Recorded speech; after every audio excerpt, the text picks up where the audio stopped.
నిజామాబాద్ జిల్లా సాలూరు మండలం సాలూరు కేంద్రంలో శుక్రవారం రాత్రి 10 గంటల ప్రాంతంలో ఓ ఇంట్లో గ్యాస్ సిలిండర్ పేలి ఇల్లు మొత్తం దగ్ధమైంది. ఇంటి సభ్యులు అప్రమత్తం అవడంతో ప్రాణ నష్టం ఏమీ జరగలేదు. కొద్దిపాటి గాయాలతో తప్పించుకున్నారు. గాయపడిన ఇంటి సభ్యులను చికిత్స నిమిత్తం స్థానికులు ప్రభుత్వ ఆసుపత్రికి తరలించారు.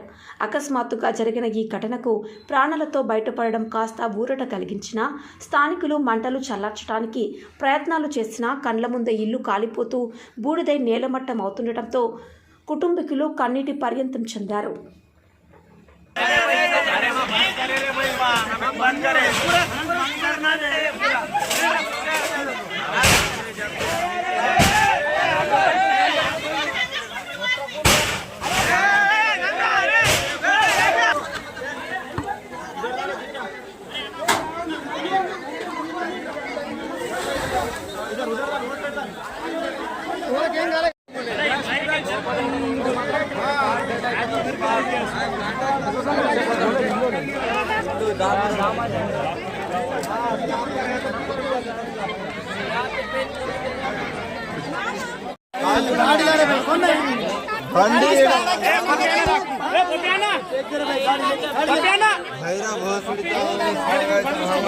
गाड़ी चाबी दे